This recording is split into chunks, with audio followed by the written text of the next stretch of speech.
Hey singers, welcome back to the weekly warm-up, and frankly, welcome back to me. I've been gone for quite a long time. I'm really grateful to you for sticking with me through this hiatus, and if you're new here, welcome. You've come at just the right time. I'm so glad we are together today because we have a lot of work to do. It's early in 2026. I know that I am starting to work my way through a very tall pile of music that I'm trying to learn for this spring's concerts, and I'm sure you're in the same situation.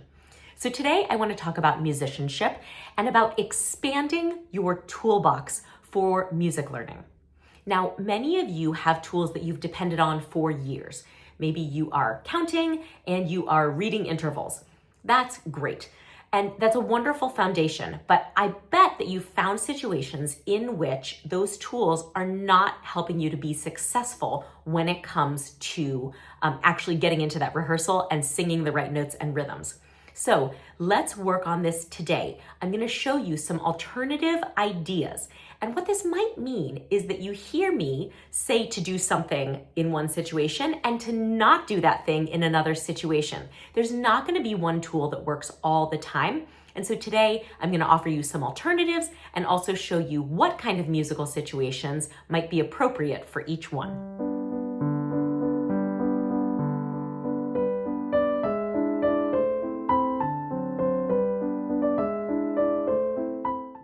Okay, singers, let's start with rhythm. I always want you to start with rhythm, and the first tool is one I've told you about before, but it bears repeating. Mark your beats. Some people like to do it with a little tick above. Some people like to draw, their numbers. For me, I prefer a vertical line that goes through as many systems as will be helpful to me. And here's what I mean by that. I can either just draw a vertical line through my part that will show, okay, I have a note on beat 1 or on beat 2. But sometimes there will be a place where I also want to know what's happening in the other parts. So let's say that on beat 2, I have a rest, but the altos have a note and the tenors are holding. I might extend my line vertically through all 3 of those parts so that I can know when I hear the altos, that's beat 2, and then I can do whatever I need to do on the following beat. So mark your beats. If this is a new tool for you, try out my technique of that vertical line. But whatever it is, give your eyes some kind of vertical help in understanding where the beats of the bar actually are.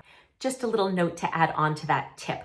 It is really common in published music that bars will be different sizes. So there'll be maybe one bar that's 3 beats long that's this big on the page and another bar that's this long. And a lot of that has to do with, for example, if there's like an arpeggiated piano accompaniment or something going on in another part, the beats might get very far apart on the page. And so having that visual cue that there are 1, 2, 3 or 1, 2, 3, 4 beats in this bar and in this bar, despite their different sizes, can be super helpful.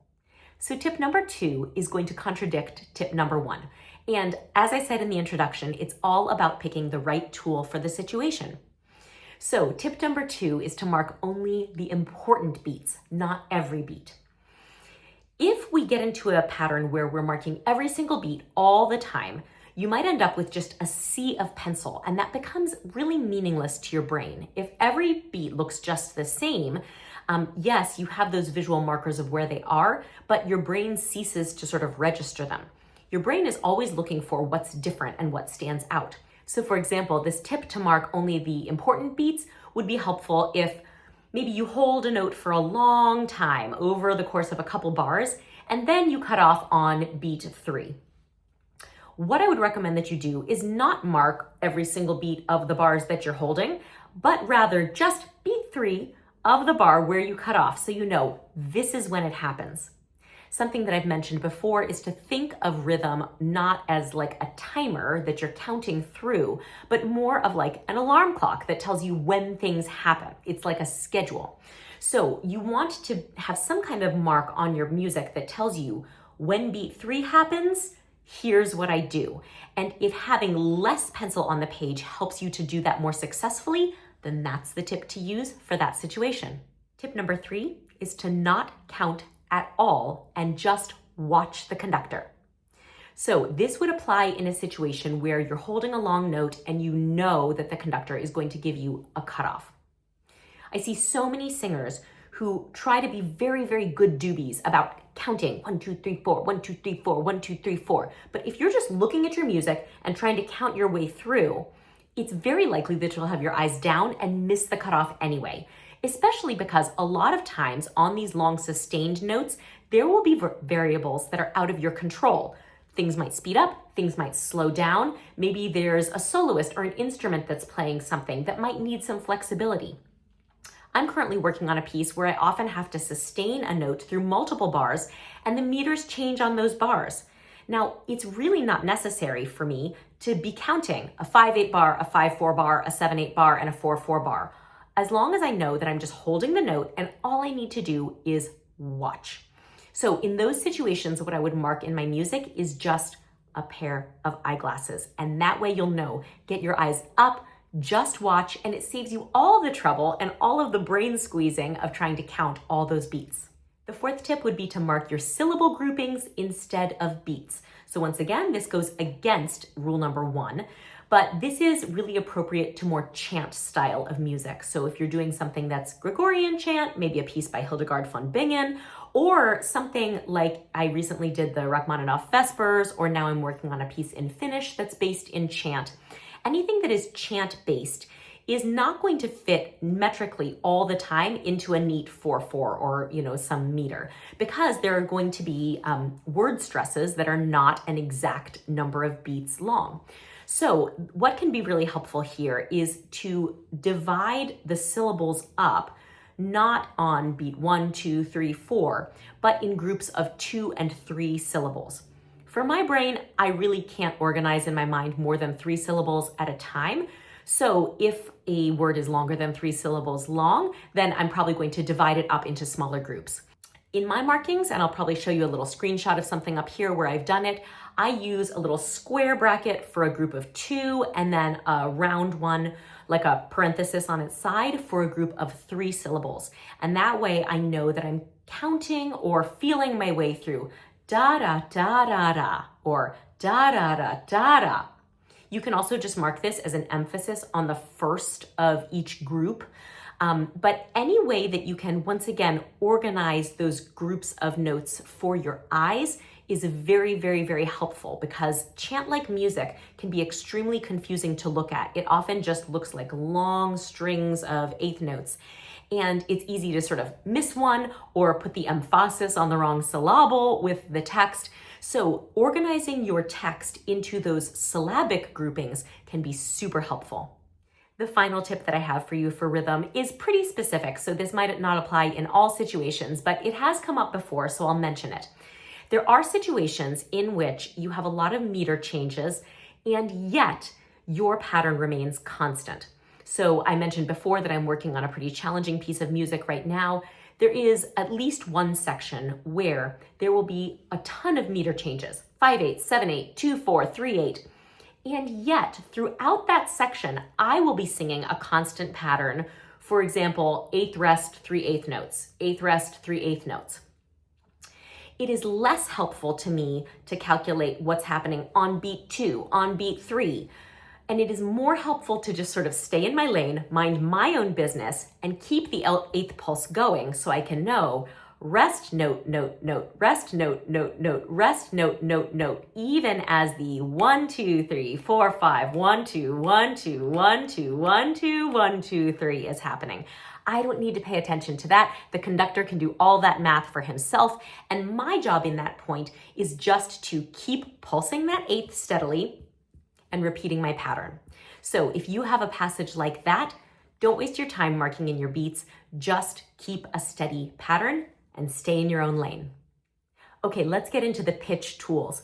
I cannot tell you how many singers I know, especially those who have kind of been lifelong musicians but maybe played an instrument before, who are really wedded to this idea of it's a third, so they mark in like major third. And what I often find is that that works great in some situations, but there are other situations in which that written information is not helpful to you because it's a context in which it's hard to audiate or hear in your mind that interval, even if you know that it's a major third or a perfect fourth or a major sixth. So I think intervallic learning is a wonderful thing. And if it is getting you all the way to where you need to go, stick with it. But otherwise, let me offer a few other alternatives. So the first pitch tool I recommend you use, and this will come as no surprise, is Solfege. But I want to make an important point about it. So I recommend movable do solfege, which means that whatever key you're in, that's where do starts, and then you can think about that scale, do, re, mi, fa, sol, la, ti, do. And this is a wonderful way to orient yourself and to have a sense of how far apart each of the steps are. It helps you to really integrate where those half steps fit in, and to understand kind of how the tonality is working. However, you don't have to go through the analysis of what key am I in right now, what is the actual scale step I'm on, for solfege to be useful to you. There are places in my music where I may not be in G major, for example, but I may have a G natural, an A natural, and a B natural in a row, and it's hard for me to get those whole steps really lined up. Maybe I keep singing a B flat. In that situation, I might mark do, re, mi, even though I'm in an actually different key. I might be in, I don't know, C major, and in that moment, it's more helpful to me to write do, re, mi rather than sol, la, ti, because do, re, mi is so instantly useful or actionable in my brain. So you can use solfege to help you work through scalar passages, or, to find sol do or sol mi do. These kinds of easy like bookmarks or shortcuts that come with a deep understanding of solfege are going to be useful to you, even if they are not the exact correct music theory answer to what is happening technically in the music. If it is useful and it is working for you, then it is a correct thing to write in your music. So use solfege to figure out tricky notes and to execute them, even if it's not the exact solfege that applies theoretically to the whole passage. The next pitch tip would be to consider enharmonics. Now, enharmonics are pitches that are the same but are written differently, like a D flat and a C sharp. Now, there may be string players among you who are going to tell me, no, they're not the same thing. If you are from a piano background, or you are just singing recreationally, then it is absolutely good enough to think C sharp and D flat are the same thing. And there are times where it will help you if you write a pitch enharmonically or are just aware of what it would be enharmonically. For example, the piece that I'm working on right now, there's a place where I can hear in the cue F, D, and then I'm supposed to come in on A sharp. That looks a little weird to me, but when I realize that A sharp is also B flat and that F, D, B flat is just outlining a B flat major triad, it's really easy for me to find that pitch. So consider whether enharmonically rewriting one of your pitches or maybe a couple of pitches might help you to find them better, especially when you're moving fast. We really want to give ourselves these markings in our music so that we can find the right notes in real time. So if it's something that you're going to have to figure out each time, go ahead and give yourself a tip. The third pitch tip I have for you is to collapse big intervals while learning. Now, what I mean by this is that if you have a big interval, let's say a sixth or a seventh, it can be hard to make that jump and feel confident in being accurate. What I would recommend you do is, for your at-home learning and your practicing, to move the pitch at the end of that jump down or up an octave so that it is closer to the first pitch. Let me give you an example so you can understand. Here's a passage that I have to sing in a piece I'm learning.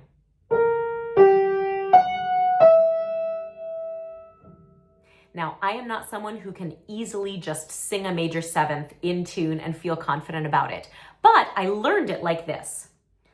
La, la, la, la. I moved the third and fourth pitches down an octave so that they were closer to the first and second pitches. La, la, la, la, la, la, la, la. Now that I know what the tune is and I can hear a lyrical melody through those four pitches, I now can just put the octave back in and keep singing the tune. La, la, It makes so much more sense to my brain, and I really feel like I know where I'm going. The next pitch is related to collapsing the octave, and this has to do with your audiation, so the way you hear pitches in your head. Let's say that there's a place where maybe another voice part is giving you this pitch, and you need to come in on this one. So maybe you're able to hear the descending fifth and hear this and know you come in here. But for most people, descending fifths are more challenging to hear than rising fourths. So it's really easy for a lot of singers to hear, "Here comes the bride." When you hear that Q pitch, rather than trying to audiate it where it is, so hearing it in your head here, I'm hearing it in my head here, and I can think, "Here comes the bride." So audiate the octave to make the Q pitch more useful to you. Singers, here's a tip that will be helpful for passages where you are really moving chromatically up and down and up and down. So you can often start to feel like you don't really know where you're going if you're moving like half step, whole step, up a half, down a whole, up a half, down a whole. It can start to feel like you're kind of pushing a noodle, especially because as that goes on, if you are not in a context, if you're not oriented, you can really start to sing variously sized half and whole steps and end up not quite where you intended, or not even knowing where you intended. So this is a place to really look for a tonal anchor.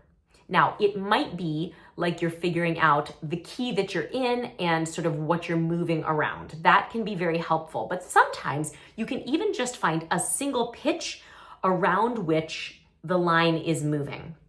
And that can be enormously helpful because it gives you something to sort of come back to and also orient yourself against. Let me give you an example. This is a passage from that hard piece that I'm learning right now, and it goes like this.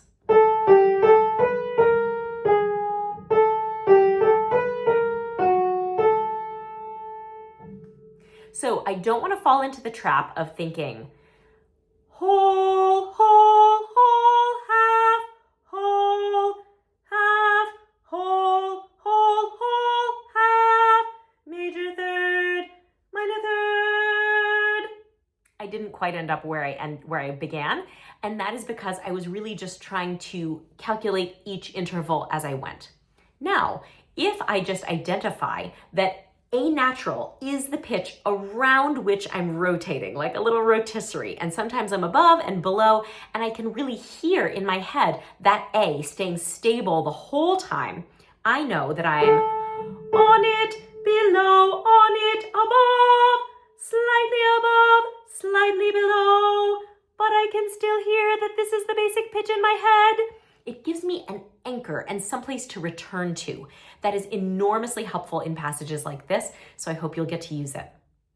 The final pitch recommendation I have for you is that if you are someone who likes to use intervals, then expand your library of mnemonics. So mnemonics are those little shortcuts, those super well-known melodies that help us to bring to mind or bring to ear intervals. So the most common one, I think, is "Here comes the bride, that's a perfect fourth." That is one that I can really count on all the time. But we don't always have mnemonics for every single interval. And I will say, there will be intervals, for example, for me, like a descending perfect sixth. I don't have a mnemonic that is like firm enough in my memory that it will actually be useful to me in a musical context. But there are a number that I didn't know that I knew. So for example, downward fifth. This is really hard for me to hear, except if I think Flintstones, meet the Flintstones. That old cartoon theme from my childhood, it's really reliable in my brain for a descending perfect fifth. And there are additional ones like this for descending intervals, for some of the larger intervals. So I have a worksheet or a sheet of interval mnemonics that might work for you ascending and descending. And it's free, you can download it. So I'll put the link in the description box below. And I hope that you'll find at least one that you can add to your repertoire so that that intervallic thinking is a little more successful for you.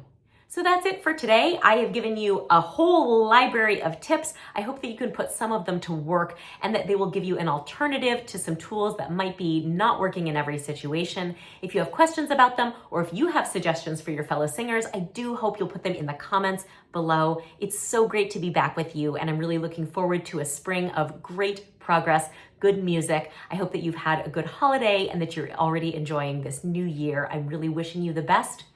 In the meanwhile, if you liked this video, please give it a thumbs up. That's such a big help to me. Subscribe to the channel. I promise I will be back next week and for the duration. That was a break that I needed, but now I'm back. So I really look forward to seeing you in the next one. And in the meanwhile, thanks for practicing.